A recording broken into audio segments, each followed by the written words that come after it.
현진건, 운수 좋은 날. 새침하게 흐린 품이 눈이 올 듯하더니 눈은 아니 오고 얼다가 만 비가 추적추적 내리었다. 이날이야말로 동소문 안에서 인력 거꾼 노릇을 하는 김첨지에게는 오래간만에도 닥친 운수 좋은 날이었다.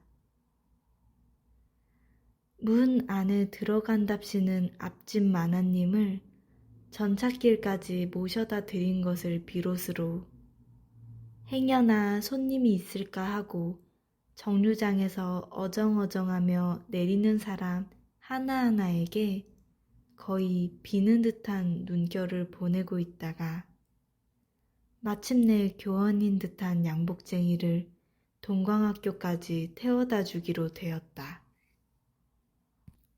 첫 번에 30전, 둘째 번에 50전. 아침 대바람에 그리 흉치 않은 일이었다.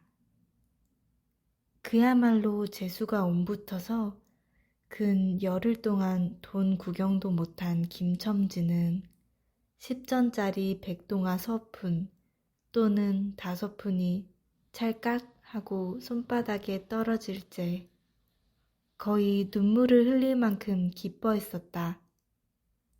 더구나 이날 이때에 이 80전이라는 돈이 그에게 얼마나 유용한지 몰랐다. 컬컬한 목에 모주 한 잔도 적실 수 있거니와 그보다도 앓는 아내에게 설렁탕 한 그릇도 사다 줄 수 있습니다. 그의 아내가 기침으로 쿨룩거리기는 벌써 달포가 넘었다. 조밥도 굶기를 먹다시피 하는 형편이니 물론 약 한 첩 써본 일이 없다. 구태여 쓰려면 못 쓸 바도 아니로되 그는 병이란 놈에게 약을 주어 보내면 재미를 붙여서 자꾸 온다는 자기의 신조에 어디까지 충실하였다. 따라서 의사에게 보인 적이 없으니 무슨 병인지는 알 수 없으되 반드시 누워가지고 일어나기는 새로 모로도 못 눕는 걸 보면 중증은 중증인 듯 병이 이대도록 심해지기는 열흘 전에 조밥을 먹고 체한 때문이었다.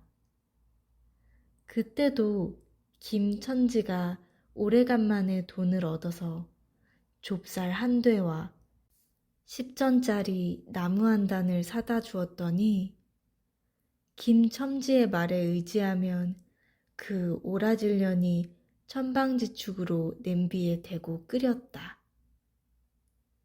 마음은 급하고 불길은 달지 않아 채 익지도 않은 것을 그 오라질년이 숟가락은 고만두고 손으로 움켜서 두 뺨에 주먹덩이 같은 혹이 붉어지도록 누가 빼앗을 듯이 처박지르더니만 그날 저녁부터 가슴이 당긴다.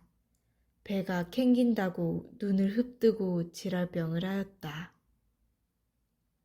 그때 김첨지는 열화와 같이 성을 내며 에이 오라질년 조롱복은 할 수가 없어.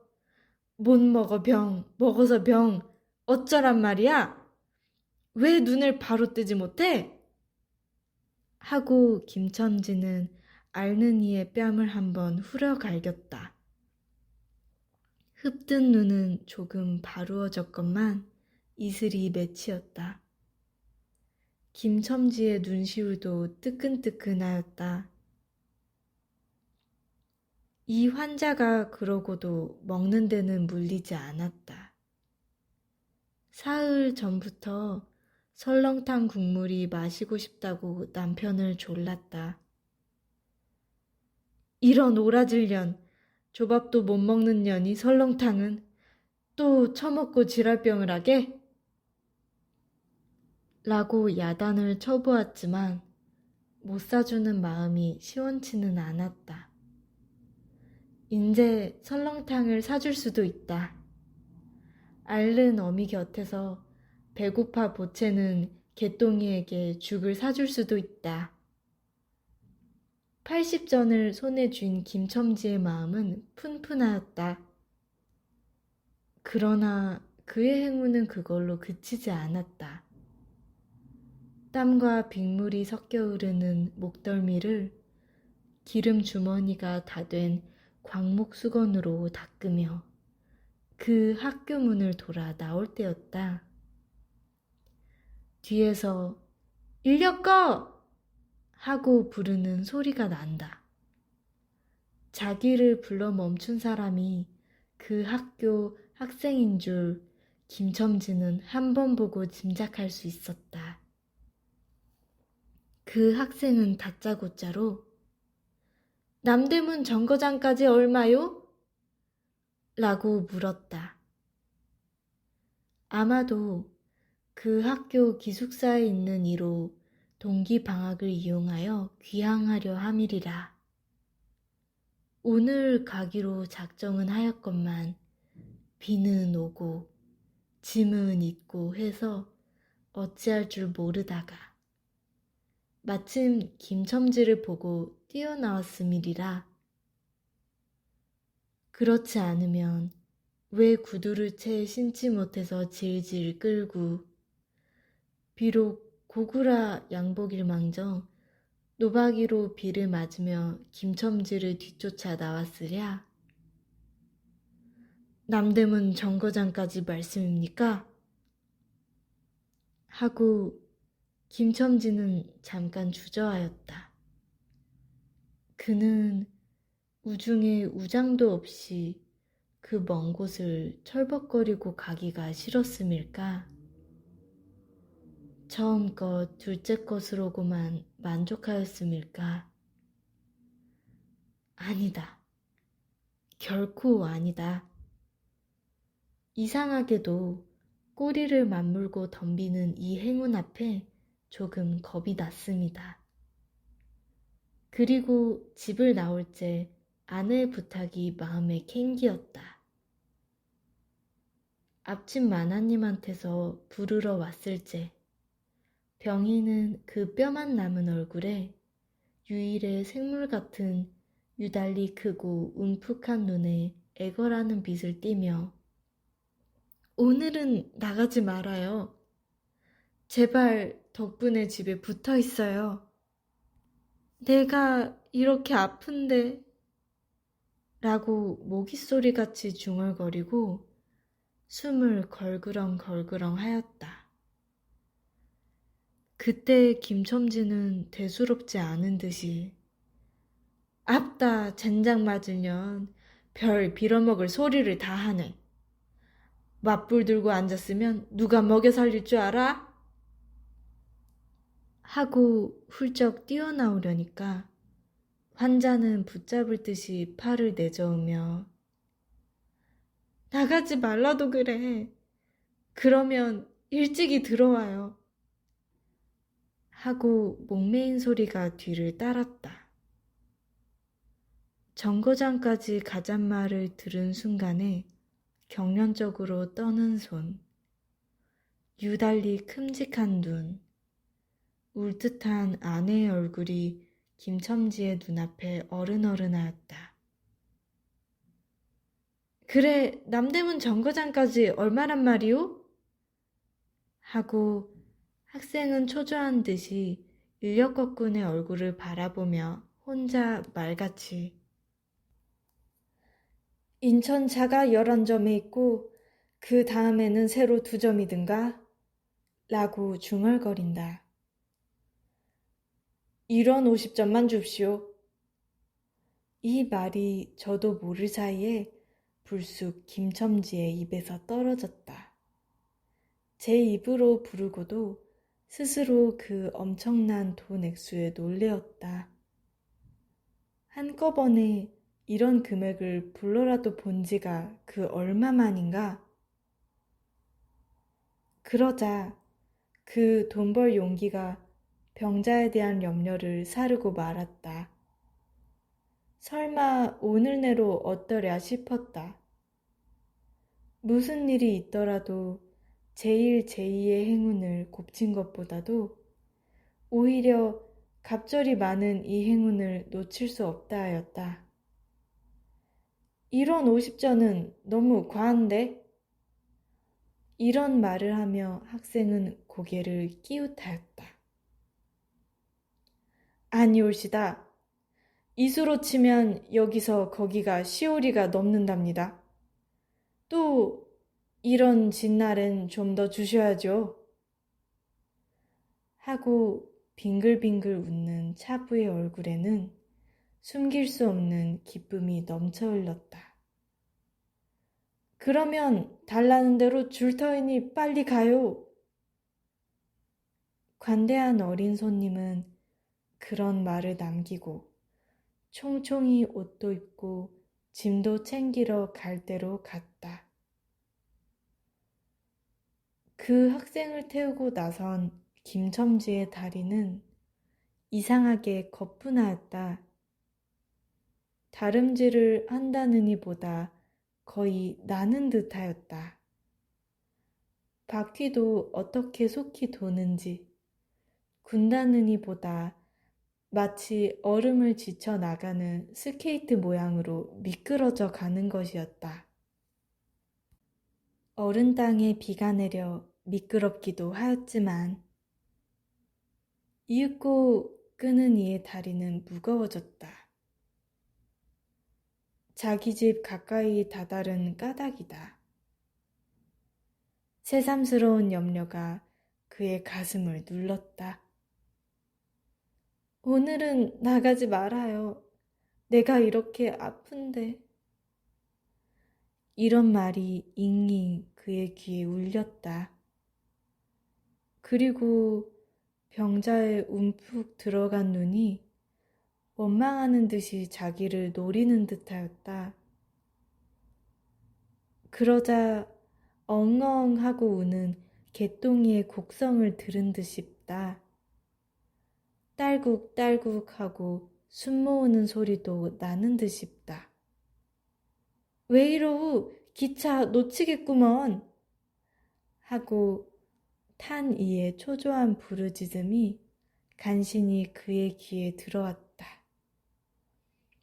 언뜻 깨달으니 김첨지는 인력거체를 쥔 채 길 항복판에 엉거주춤 멈춰있지 않은가?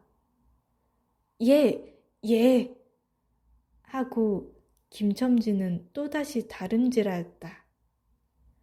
집이 차차 멀어질수록 김첨지의 걸음에는 다시금 신이 나기 시작하였다. 다리를 제게 놀려야만 쉴 새 없이 자기의 머리에 떠오르는 모든 근심과 걱정을 잊을 듯이 정거장까지 끌어다주고 그 깜짝 놀란 1원 50전을 정말 제 손에 쥐매 제 말맞다나 심리나 되는 길을 비를 맞아가며 질퍽거리고 온 생각은 아니하고 거저나 얻은 듯이 고마웠다. 졸부나 된 듯이 기뻤다. 제 자식뻘밖에 안 되는 어린 손님에게 몇 번 허리를 굽히며 안녕히 다녀옵시오 라고 깍듯이 재우쳤다. 그러나 빈 인력거를 털털거리며 이 우중에 돌아갈 일이 꿈밖이었다. 노동으로 하여 흐른 땀이 식어지자 굶주린 창자에서 물 흐르는 옷에서 어슬어슬한 기가 솟아나기 비롯하며 1원 50전이란 돈이 얼마나 귀찮고 괴로운 것인 줄 절절히 느끼었다. 정거장을 떠나는 그의 발길은 힘 하나 없었다. 온몸이 옹송그려지며 당장 그 자리에 엎어져 못 일어날 것 같았다. 젠장 맞을 것! 이 비를 맞으며 빈 인력거를 털털거리고 도라를 간담. 이런 빌어먹을 제 할미를 붙을 비가 왜 남의 상판에 딱딱 때려? 그는 몹시 화증을 내며 누구에게 반항이나 하는 듯이 개걸거렸다. 그럴 즈음에 그의 머리엔 또 새로운 광명이 비쳤나니 그것은 이러고 갈 게 아니라 이 근처를 빙빙 돌며 차 오기를 기다리면 또 손님을 태우게 되는지도 몰라 라는 생각이었다. 오늘 운수가 괴상하게도 좋으니까 그런 요행이 또 한 번 없으리라고 누가 보증하랴? 꼬리를 굴리는 행운이 꼭 자기를 기다리고 있다고 내기를 해도 좋을 만한 믿음을 얻게 되었다.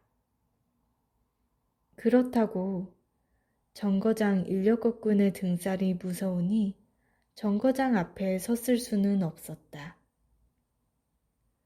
그래 그는 이전에도 여러 번 해본 일이라 바로 정거장 앞 전차 정류장에서 조금 떨어지게 사람 다니는 길과 전찻길 틈에 인력거를 세워놓고 자기는 그 근처를 빙빙 돌며 형세를 관망하기로 하였다.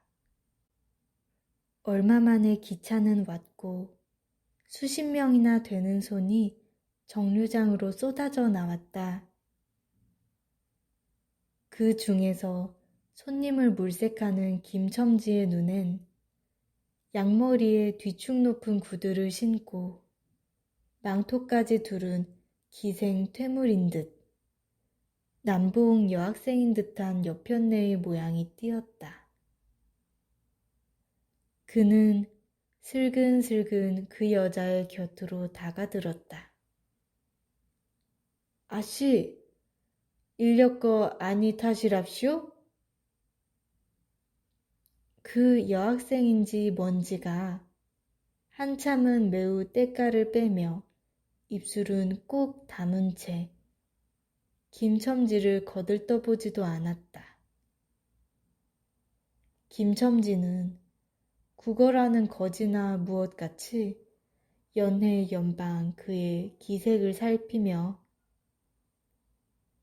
아씨, 정거장 애들보단 아주 싸게 모셔다 드리겠습니다.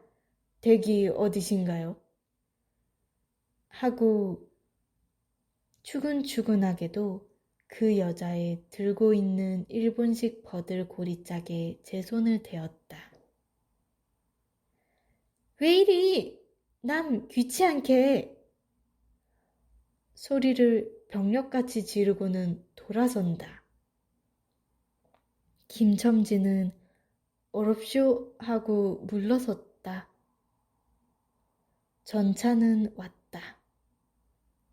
김첨지는 원망스럽게 전차 타는 일을 노리고 있었다. 그러나 그의 예감은 틀리지 않았다. 전차가 빡빡하게 사람을 싣고 움직이기 시작하였을 때 타고 남은 손 하나가 있었다. 굉장하게 큰 가방을 들고 있는 걸 보면 아마 붐비는 차 안에 짐이 크다 하여 차장에게 밀려내려온 눈치였다. 김첨지는 대어섰다. 인력거를 타시랍시오. 한동안 값으로 승강이를 하다가 60전에 인사동까지 태워다 주기로 하였다. 인력거가 무거워짐에 그의 몸은 이상하게도 가벼워졌고 그리고 또 인력거가 가벼워지니 몸은 다시금 무거워졌건만 이번에는 마음조차 초조해 온다. 집의 광경이 자꾸 눈앞에 어른거리어 인제 요행을 바랄 여유도 없었다. 나무 등걸이나 무엇 같고 제 것 같지도 않은 다리를 연해 꾸짖으며 질팡갈팡 뛰는 수밖에 없었다.